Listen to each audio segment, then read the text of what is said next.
सुखी नभवन्तु। सम्पत्ति कमाएपछि के गर्नुपर्छ?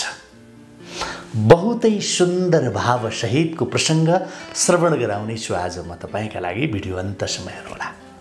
जिन्दगीमा सबै चिज भुल्नुहोस्, सब चिज भुल्नुहोस्, तर एकादशीको व्रत नभुल्नुहोस्। जीवनमा कति कुरा जानेर कति कुरा नजानेर गल्तीहरू भयो होला। ती पाप कर्मबाट मोक्ष प्राप्तिका लागि मात्र भए पनि एकादशीको महिमा र व्रतसँग सधैँ नजिक रहनुहोस्। यसको बेग्लै अर्थ र महत्त्व छ मेरो प्यारे। कलियुगमा कलियुगका मान्छेहरूले धेरै पाप गर्नेछन् र त्यो पापको प्रायश्चित एकादशीको व्रतले गरिदिनेछ भनेर भन्नुभएको छ भगवानले। तसर्थ सब चिज भुल्नुहोस्, सब चिज भुल्नुहोस्। जिन्दगीमा केही छैन, तर एकादशीको व्रत नभुल्नुहोस्। एउटा कथा प्रसङ्ग सुनाउँछु म तपाईँलाई। शास्त्रमा वर्णित कथा प्रसङ्ग हो यो। एक राजाले बहुतै सुन्दर महल बनाए। अति सुन्दर महल बनाए र त्यो महलमा एउटा मन्दिर पनि बनाए। मन्दिर पनि अति नै सुन्दर थियो। भगवानलाई मन्दिरमा विराजमान गराइयो। त्यसपछि नगरभन्दा बाहिरबाट एउटा पण्डितलाई बोलाइयो। पण्डितजी, हाम्रो नगरमा एउटा अति सुन्दर मन्दिर बनेको छ, त्यसको पूजा अर्चना तपाईँले गर्नु पर्यो, हजुर पाल्नु पर्यो। हुन्छ महाराज, म गर्छु नि। पूजा अर्चना प्रारम्भ भयो। नित्य पूजा सुरु भयो। नित्य दैनिक पूजा अर्चना सुरु भयो। मन्दिरमा बडो आनन्द, बडो शान्तिको आभास हुन थाल्यो। महलमै नगरमै राजाका एक पुत्र थिए। उनको विवाह भयो। धुमधामसँग बुहारी भित्र्याइयो घरमा। एक दिनको कुरा हो। बुहारी छोराभन्दा अगाडि बेहुजिन् राति। अलि चाँडै बिहान उठ्ने बेला भन्दा पनि केही समय अगाडि राजाकी बुहारी बेहुजिन्। राजाको पुत्रभन्दा अगाडि चाँडै उनी बेहुजिन् र राजाको छेउमा उठेर यसो सेरानतिर आडेस लागेर उनले यसो हेर्दै गर्दा यताउता टोलाउँदा एकाएक राजाको छोरा राजकुमारको जुन दाप उनले भिरेर हिँड्ने, उनले लिएर हिँड्ने दाप थियो छेउमा, जसमा उनको नजर पर्यो। कसैले हामी म्यान भनेर बुझ्छौँ, कसैले दाप भनेर बुझ्छौँ। तपाईँले के बुझ्नुहुन्छ? त्यो तरबार राख्ने चिज दाप, होइन? तरबार राख्ने चिजलाई हामी दाप पनि भन्छौँ, म्यान पनि भन्छौँ, होइन? त्यसमा ती बुहारीको नजर पर्यो, ती स्त्रीको नजर पर्यो। त्यो दाप बहुत सुन्दर थियो कि, अति सुन्दर, देख्दाखेरि पनि एकदमै लोभ लाग्दो। त्यो दाप, त्यो म्यान यति सुन्दर थियो नि, त्यो हेरेको हेरै भएन उनी पनि। राजाको पुत्रका पत्नीले हातमा उठाइन्, ती बुहारीले हातमा उठाएर हेरिन्, कति सुन्दर छ। आहा, यो दाप नै यति सुन्दर छ भने तरबार कति सुन्दर होला, उनलाई लाग्यो। अब उनको मनमा त्यो विचार आयो र तरबार हेर्ने इच्छा जाग्यो। उनले त्यो म्यानबाट, त्यो दापबाट तरबार निकाले। जब उनले तरबार निकालिन्, तरबारको चमक हेर्दा हेर्दै उनी यस्ती भइन् कि हेरेको हेरै भइन् र अकस्मात त्यो तरबारको चमकले उनका नेत्रहरू बन्द भए। दुवै आँखा बन्द भए। खाइदियो कि त्यो चमकले खाइदियो र हातबाट त्यो तरबार खस्यो। राजाको छोरा राजकुमार अब खाटमै प्लङमै बसेर उनले हेरिरहेकी थिइन्। छेउमा राजकुमारले राखेका थिए। उनले लिएर साथमा, राजकुमारले साथमा लिएर हिँड्ने त्यो तरबारको दाप, त्यो तरबारको म्यान सहितको चिज छेउमा राखेर उनी सुतेका थिए। उनले बिहान उठ्ने बेलाभन्दा, झिसमिसेभन्दा अगाडि नै उनी बेहुजिन्, छेउमा बसेर हेरिन्। ओछ्यानबाट झर्ने समय भइसकेको थिएन। हेर्दै गर्दाखेरि त्यो तरबारमा उनको नजर यति, तरबारको दापमा यति राम्रो, त्यो आकर्षणले गर्दाखेरि उनको नजर पर्यो। नजर बाहिर हेर्दा त यति राम्रो छ, तरबार कति राम्रो होला उनलाई लाग्यो। खोलेर हेरिसकेपछि, तरबार हेरेपछि तरबारको त्यो चमकले उनको आँखा खाइदियो। आँखा, उनको नेत्र बन्द भयो। तरबार खस्यो। तरबार खसेर कसलाई लाग्यो? राजाको छोरा राजकुमारलाई, अर्थात् उनको पतिदेवलाई लाग्यो। पतिको तरबार हेरिरहेकी बुहारीको हातबाट तरबार खस्यो र सुतिरहेको पतिको घाँटीमा त्यो तरबार पर्यो। ठाउँको ठाउँ पतिको मृत्यु भयो। राजाको छोरा, राजाको एक्लो छोरा राजकुमारको मृत्यु बुहारीको कारणले भयो। हेर्नुहोस् त, श्रीमान मर्यो, ठाउँको ठाउँ मर्यो राजकुमार। बुहारीले विचार गरिन्, बहुत सोचिन् कि मेरो पति राजाको एक्लो छोरा मेरो हातबाट मरेको छ। यदि राजालाई यो कुरा थाहा भयो भने राजाले मलाई सिधै मृत्युदण्ड दिनेछन्, फाँसी हुनेछ मेरो। के गरौँ? लौ न, हे भगवान, के गरौँ के गरौँ? उनले बहुत सोचिन् र आफ्नो पतिलाई घिसारेर लगेर कहीँ छिपाइदिन्छु, कहीँ लुकाइदिन्छु भन्ने उनी निर्णयमा पुगिन् र उनले आफ्नो श्रीमानको, आफ्नो पतिदेवको शरीर, मरेको शरीरलाई घिसार्दै लगेर तुलसीको मोठ पछाडि लगेर लुकाइन्, छिपाइन्। त्यो आफ्नो पतिको लासलाई उनले कहाँ लुकाइन्? तुलसीको मोठको पछाडि लुकाइन् र उनले विचार गरिन्, बिहान जब पण्डित तुलसी लिनका लागि यहाँ आउनेछ त्यति बेला पति मरेको आरोप म उसलाई लगाउनेछु, पण्डितलाई लगाउनेछु र म जोगिनेछु। उज्यालो हुन केही समय बाँकी थियो, झिसमिसे हुँदै थियो। उनले त्यही प्लान अनुसार मरेको पतिलाई घिसार्दै लगेर उनले तुलसीको मोठ पछाडि लुकाइन् र यताउता टहल्न थालिन्। घरि यता मनमा अनेक कुराहरू खेलिरह्यो। एकै ठाउँमा अडिन सकिने अवस्था त थिएन। घरि यता घरि उता उनी गर्न थालिन्। एकछिनमा उज्यालो भयो। पण्डित आए, तुलसीको पात टिप्नका लागि आए।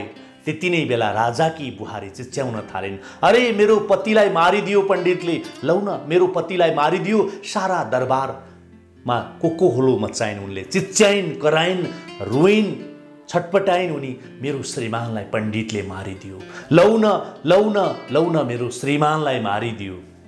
उनी चिच्याउन थाले। दरबारबाट बाहिर सिंहो नगरका मान्छेहरू त्यहाँ एकाएक जम्मा भए। बुहारी चिच्याइन्, पण्डितले मेरो श्रीमानलाई मारिदियो, लौ न। सबैले पण्डितलाई पक्रिए। के भयो बुहारी? यो पण्डितले मेरो पतिलाई मारिदियो। राजाले पण्डितलाई जेलमा लगेर कोस्न आदेश दिए। छोराको अन्तिम संस्कार गरियो। जब 13 दिनको कर्म सकियो त्यसपछि राजाको मनमा अनेक सवालहरू, अनेक प्रश्नहरू उठ्न थाले। त्यो पण्डितलाई आफ्नो अगाडि उभ्याउन लगाइयो। पहरेदारहरूलाई बोलाएर, गार्डहरूलाई बोलाएर त्यो पण्डितलाई मेरो अगाडि ल्याऊ भनेर उनले भने र सोचे उनको, यो पण्डितले मेरो छोरालाई किन मार्यो त? छोरो र यो पण्डित बीच दुश्मनी के थियो त? उनको मनमा यति धेरै प्रश्नहरू उठे, के कारणले मार्यो त पण्डितले मेरो छोरो? फेरि बुहारी स्वयंले भनिरहेकी छिन्, यसले मेरो पति मार्यो भनेर भनेपछि त अब मैले धेरै कुरा खेलाउनु त जरुरी छैन। स्वयं बुहारीले नै देखेपछि र स्वयं बुहारीले नै भनेपछि कारण जेसुकै भए पनि मारेको त पण्डितले नै हो नि। राजा त्यो डिसिजनमा पुगे। कारण जेसुकै, एबिसी जेसुकै होस्, तर मेरी बुहारीले मेरो श्रीमान मारिदियो पण्डितले भनेकी छिन्, मारेको त पण्डितले नै हो नि। धेरै सोचेर राजा सिंहासनमा बसेर आदेश दिए, यो पण्डितले जुन हातबाट मेरो छोराको हत्या गरेको छ त्यो हात काटेर यसलाई छोडिदेऊ भनेर राजाले आदेश दिए। पण्डितको एक हात काटियो। पण्डितको आँखाभरि आँसु आयो। मैले जीवनमा कुनै झुटो बोलिन, कुनै प्रपञ्च, कुनै जाल झेल कुनै पनि गरिन। जीवनभर छल गरिन जिन्दगीमा, कुनै असत्य बोलिन जिन्दगीमा। फेरि ममाथि यत्रो इल्जाम किन लाइयो? ममाथि यत्रो वज्र किन हे भगवान? उनले मन्दिरको पूजा गर्ने पुजारीको जागिर पनि त्यागेर उनी दरबारबाट निस्किए। रुँदै रुँदै ममाथि यत्रो अपराध किन लाग्यो? ममाथि यत्रो इल्जाम किन लाग्यो? मैले नगरेको विष, नखाएको विष मलाई किन लाग्यो? मैले के गरेको छु गल्ती रे हे भगवान? यत्रो सजाय मलाई किन मिल्यो? उनी सरासर आफ्नो गुरु कहाँ गए। जीवनभरि मैले झुट बोलिन, जीवनभरि जाल झेल प्रपञ्च गरिन, मैले कसैमाथि अन्याय गरिन, कुनै असत्य गरिन, तर ममाथि किन यत्रो अत्याचार? कुन पापको सजाय पाइरहेछु मैले? सरासर उनी गुरु कहाँ पुगेर उनले भने, गुरुदेव, मैले जीवनमा कहिल्यै असत्य बोलिन, कहिल्यै झुटो बोलिन, कहिल्यै कपट गरिन, कहिल्यै छलछाम गरिन, कहिल्यै बेइमानी गरिन, तर मेरो हात किन काट्यो गुरुदेव? गुरुदेवले भने, हेर, म कसैको भाग्य बताउन सक्दिनँ। तिमी मेरो गुरु कहाँ जाऊ, मेरो गुरुले सबै बताइदिनुहुनेछ भनेर ठेगाना दिएर उनले पठाए। पण्डित सरासर गुरुको गुरु कहाँ पुगे। कहाँ पुगे? गुरुको पनि गुरु कहाँ पुगे। गुरुको घरमा पुगेर उनले आवाज दिए, बोलाए, गुरुजी, गुरुदेव, गुरुदेव हुनुहुन्छ भित्र? बोलाइरहे, गुरुदेव। भित्रबाट ती गुरुकी पत्नी निस्किन्। के भो? के गुरुजी, के गुरुदेव लागिरहेको? गुरु पत्नी बोली, अरे तिम्रो गुरु कतै मरिरह होला, यहाँ के गराइरहेछौ तिमी? जाऊ कराऊ बाहिर गएर, यहाँ नगराऊ, चुप लाग भनेर गुरुकी पत्नीले भने। गुरुकी पत्नीले गाली गरेर, गुरुलाई नै अपमान गरेर पण्डितलाई निस्कन भने। पण्डित बाहिर अलि पर गएर बसे, किनकि यो घरबाट निस्किहाल, तिमी यहाँबाट निस्किहाल। को गुरु, को गुरुदेव? म चिन्दिनँ, तिम्रो गुरु कतै मरिरह होला। उनले दुर्वाक्य प्रयोग गरेकी थिए। केही घण्टापछि रात पर्यो। पण्डित फेरि फर्केर आए त्यो गुरुदेवका घरमा। गुरुदेव हुनुहुन्छ? उनले बोलाए। गुरुजीले भित्रबाट आवाज दिए, बोले, हजुर के भो? आओ भित्र। पण्डितले बोले, मेरो गुरुले हजुर कहाँ मलाई पठाउनु भएको हो। भन न, के भन्न आयो? म एउटा प्रश्न लिएर आएको छु गुरुदेव। के प्रश्न भन न? मेरो प्रश्न त म एकछिनमा राखुँला गुरुदेव, तर त्यो प्रश्न राख्नुभन्दा पनि अगाडि मैले एउटा कुरा बुझ्नै सकिनँ। के हो भन न त्यो प्रश्न? पण्डितले भने, म बिहानै हजुरकोमा आएको थिएँ। तपाईँकी पत्नीले तपाईँलाई यति धेरै गाली गर्नुभयो, तपाईँको यति धेरै अपमान गर्नुभयो, मैले एउटा कुरा बुझ्नै सकिनँ नि गुरुदेव। म बिहानै आएको थिएँ। स्वयं तपाईँकी पत्नीले तपाईँलाई यति धेरै गाली गरेर, अपमानजनक भाषा प्रयोग गरेर स्वयं मलाई पनि निस्कन भन्नुभयो। मैले एउटा कुरा बुझ्दै बुझिनँ। भन न के कुरा? तपाईँ यति ठुलो गुरु हुनुहुन्छ, दुनियाँले तपाईँलाई मान्छ, बहुत ठुलो विद्वान हुनुहुन्छ तपाईँ, तर तपाईँकी पत्नी किन यस्ती हुनुहुन्छ? यो सुनेर गुरुदेवले मुख फोरे। जिन्दगीमा पहिलोचोटि कसैले मेरो बारेमा सोध्दैछ। मसँगै मेरो भाग्य बताउने सौभाग्य मलाई जिन्दगीमा पहिलोचोटि कसैले दिँदैछ। आजसम्म सबैजनाले आफ्नो भाग्य मात्रै सोध्थे। गुरुदेव, मेरो फलानु समस्या हेरिदिनु पर्यो, यो के छ त्यो के छ भनिदिनु पर्यो। पहिलोचोटि मसँग मेरो भाग्य सोध्दैछ कोही। भन के कुरा हो? तपाईँकी पत्नी किन यस्ती हुनुहुन्छ? गुरुदेवले जोडे, आफ्ना कुरा खोले। कुरा यति नै हो, म अघिल्लो जन्ममा कौवा थिएँ, तर मेरी पत्नी, मेरी यी श्रीमती गधा थिइन्। यो गधाको पिठ्युमा एउटा घाउ भएको थियो। यो गधाको ढाडमा, यी गधीको ढाडमा एउटा घाउ भएको थियो। म कौवा थिएँ, मेरी पत्नी गधी थिइन्। म कौवा यो गधीको ढाडमा बसेर यिनको घाउमा मेरो ठुँडले, मेरो चुच्चाले कोट्याउँथेँ र सताउँथेँ मैले। र यो गधी पीडा भएर उफ्रिँदै भाग्थे। म यसलाई खोज्दै फेरि यसको शरीरमा, पीठमा बस्थेँ, ढाडमा बस्थेँ र फेरि त्यही घाउ कोट्याउँथेँ र उसलाई सताउँथेँ। यो गधी भाग्थी, म फेरि उसकै आङमा टेकेर उसको घाउ कोट्याउँथेँ र सताउँथेँ। ऊ भाग्थी। भाग्दा एक दिनको कुरा हो, यो गधी हरिद्वार पुगी। तर म कौवा पनि यसलाई खोज्दै हरिद्वारमै पुगेँ।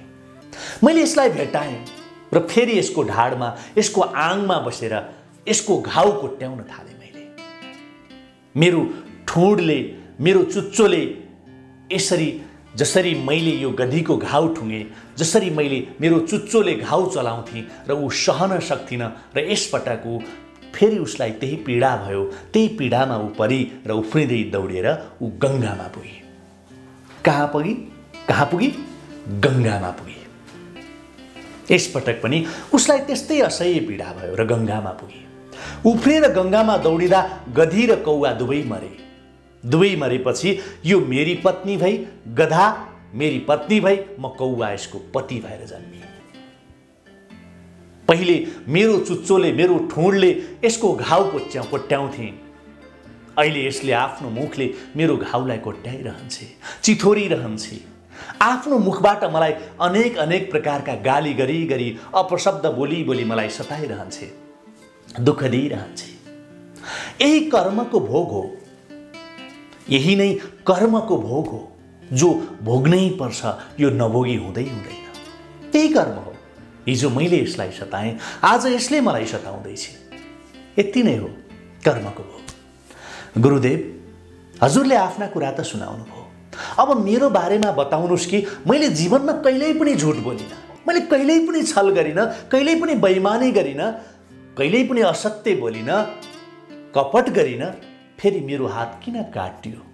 गुरुदेव, मैले त्यो राजकुमारलाई मारेको हुँदै होइन, तर मेरो हात किन काटियो? गुरुदेव, मैले के को सजाय पाएँ? गुरुदेवले भने, सुन, तिमी अघिल्लो जन्ममा एक सन्त थियौ, एक साधु सन्यासी तपस्वी थियौ। तिमीले एक प्रण गरेका थियौ, तिमीले एक प्रतिबद्धता गरेका थियौ, तिमी एउटा ठुलो सन्त थियौ र तिमीले कहिल्यै झुट नबोल्ने कसम खाएका थियौ, कहिल्यै झुट नबोल्ने प्रण गरेका थियौ। तिमी एक दिन एक ठाउँमा बसेर तप गरिरहेका थियौ। एक कसाईले गाईलाई काट्नका लागि हतियार उठाएर लखेटिरहेको थियो। गाई उसको हातबाट फुत्किएर अघि अघि भाग्दै थियो। कसाईले खोज्दै खोज्दै तिमीसित आइपुगेर, तिमीसम्म आइपुगेर उसले सोध्यो, गाई कता गयो? तिमीले प्रण गरेका थियौ कि म सत्य बोल्नेछु, म झुट कहिल्यै बोल्ने छैन। तिमीले प्रण गरेका थियौ, तिमीले हातको इशाराले गाई देखाइदियो, हातको इशारा गरेर गाई देखाइदियो। गाई यता गएको छ। सत्य बोल्ने प्रण गरेका थियौ तिमीले, गाई जता गएको थियो त्यतै तिम्रो हातले गाई देखाइदियो। कसाईले गाई समात्यो, पक्रेर ल्यायो र उसले गाई काट्यो र जो गाई काटिएकी थिए त्यो बुहारी बनेर जन्मी र कसाई गाई काट्नेवाला राजाको छोरो राजकुमार भएर जन्मियो। बुझ्यौ तिमीले यहाँसम्म? तिमी सन्त थियौ जसले प्रण गरेका थियौ जीवनमा कहिल्यै झुट बोल्ने छैन भनेर। कसाई आयो, तिमी तपमा रहेको बेलामा कसाई आइपुग्यो, गाई कता गयो? तिमीले झुट बोल्न मिलेन, तिमीलाई थाहा थियो गाई काटिँदैछ, तर पनि तिमीले झुट नबोल्ने प्रण गरेका थियौ। हातले देखाइदेऊ गाई यता छ भनेर। तिमीले हातले इशारा गरेर गाई देखाइदिएका थियौ, गाईलाई कसाईले काट्यो। तिमीले हातले इशारा गरेर गाई देखाइदिएका थियौ, त्यसैले तिम्रो हात काटियो। यो कर्मको भोग हो। त्यो काटिएकी गाई बुहारी भएर जन्मी र त्यो कसाई राजाको छोरो राजकुमार भएर जन्मियो र राजाको छोरो राजकुमार अर्थात् कसाई गाईबाट, त्यो बुहारीबाट, पत्नीबाट काट्यो र तिमीले गाई कता गएको छ बताइदिएका थियौ, त्यसैले तिम्रो हात काट्यो, तिमीले हातले देखाइदिएका थियौ। यो कर्मको भोग हो जसलाई मनुष्यले नभोगी हुँदै हुँदैन, नभोगी हुँदै हुँदैन, यो टारेर टर्दै टर्दैन। कर्मको भुक्तान त गर्नै पर्छ, गर्नै पर्छ, गर्नै पर्छ। कथा यति हो। यसैले बार बार म तपाईलाई निवेदन गर्दछु कि मेरो प्यारे मित्र, राम्रो कर्म गर्नुस्, राम्रो कर्म गर्नुस्, राम्रो गर्नुस्, नराम्रो गर्दै नगर्नुस्। कर्मको फल त भोग्नै पर्छ पर्छ। त्यो कर्मको फल, कर्मको भुक्तान नगरी हुँदै हुँदैन। त्यस कारणले राम्रो कर्म गर्नुस् प्यारे, कर्म गर्नुस्, खूब कमाउनुस्, बहुत कमाउनुस्, बहुत कमाउनुस्, बहुत दुःख गर्नुस्, आवश्यकता भन्दा ज्यादा कमाउनुस्, तपाईको सामर्थ्य जति छ त्यो भन्दा ज्यादा कमाउनुस्, तर त्यो कमाईको भोग पनि गर्न सिक्नुस्। कमाएर केवल जोडियो जोडियो जोडियो त छोडियो, त्यसको कुनै पनि अर्थ छैन। जोडियो जोडियो जोडियो जोडियो त छोडियो। दुःख गर्यो गर्यो गर्यो, जीवनभर दुःख गर्यो गर्यो गर्यो, अन्तमा त्यो छोडेर गयो, मरेर गयो। जोडियो जोडियो त छोडियो, त्यसको कुनै पनि अर्थ छैन। जिन्दगीभर दुःख गरियो, जिन्दगीभर सङ्घर्ष गरियो, जिन्दगीभर कठिन भन्दा कठिन दुःख गरियो, जोडियो सम्पत्ति वैभव जोडियो त छोडियो, त्यसको कुनै पनि अर्थ छैन। त्यसैले सम्पत्ति कमाएपछि भोग पनि गर्नुस्, सम्पत्ति कमाएपछि भोग गर्न पनि जान्नुस्। बहुत मुस्किलले मिलेको छ यो मानव चोला, बहुत मुस्किलले पाइएको छ यो मानवको जुनी। गुरु शङ्कराचार्यले भन्नुभएको छ मुक्ति सहज छ तर मोक्ष सहज छैन। गुरु शङ्कराचार्यले दोहोर्याउनु भएको छ मुक्ति सहज छ, मोक्ष सहज छँदै छैन। मुक्ति भएर मात्र होइन, मोक्ष पनि हुनुपर्छ। त्यस्तो सुन के काम जसले नाक कान काटियोस्। त्यसैले कमाउनुस्, जमाउनुस्, तर भोग पनि गर्नुस्। भोग बिना जोडिएको चिज अर्थ छैन। जोडियो जोडियो त छोडियो के अर्थ छ। सुखी नभउन्।